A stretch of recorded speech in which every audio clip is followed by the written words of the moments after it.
جی حمید صاحب آپ بات کرنا چاہ رہے تھے، ان آپ دو ایشوز پہ بات کرنا چاہ رہے تھے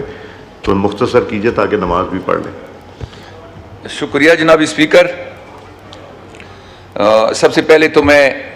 اسپیکر صاحب یہ سانحہ اسماعیل ہانیہ کا جو پوری امت مسلمہ کے لیے ایک بہت ہی بڑا سانحہ ہے، اور اس اسرائیل دشمن اسلام کی کرتوت دیکھیں، وہ کوئی بھی موقع ہاتھ سے نہیں جانے دیتے۔ دوسری طرف میں ذکر کروں اسلامی ممالک کا جو بالکل خاموش تماشائی بیٹھے ہیں اور ہاتھ پہ ہاتھ رکھ کے درے بیٹھے ہوئے ہیں، لیکن میں ادھر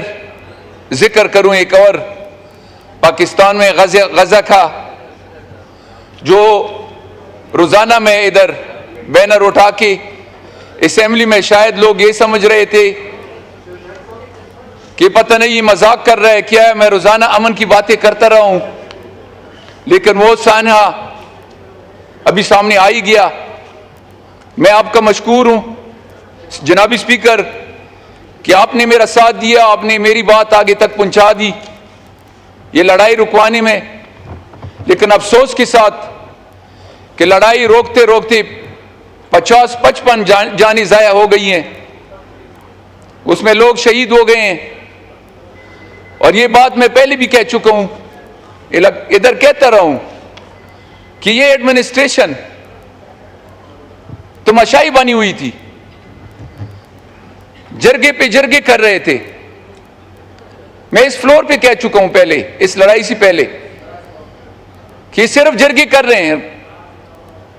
حالات کنٹرول کرنے پہ کوئی ان کی نظر ہی نہیں ہے۔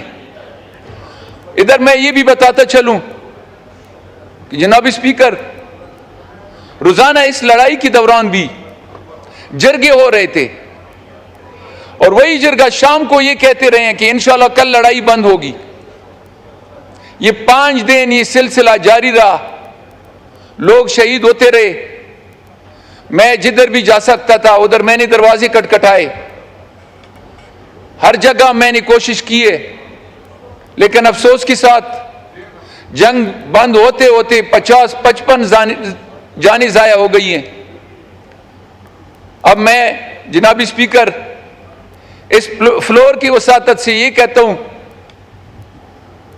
کہ یہ ایک جوڈیشل انکوائری بنائی جائے کہ کئی دنوں سے یہ سامنے تھی یہ بات کہ حالات خراب ہیں، لڑائی ہونے والی ہے، کیوں نہیں روکی گئی؟ کیوں کسی نے اس طرف یہ معاملہ کیوں نہیں اٹھایا؟ یہ فکر کی بات ہے کہ اگر پہلے سے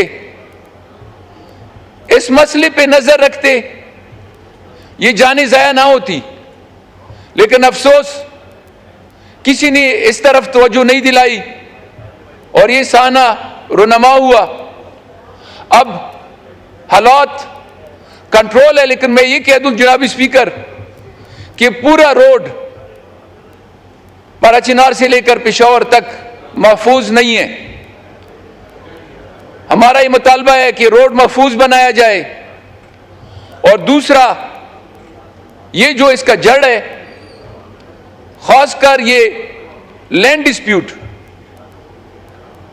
میری سی ایم صاحب سے بھی بات ہو گئی ہے، اس نے وعدہ کیا ہے کہ انشاءاللہ میں کمیشن بنا ہوا ہے، بلکہ اس کو سٹرینتھن کروں گا، اور یہ اس پہ مل بیٹھ کے سارے سٹیک ہولڈر اس مسئلے کو حل کریں گے۔ تو امید یہی ہے آپ گورنمنٹ سے، سر آپ سے، کہ اس میں انٹرسٹ لیں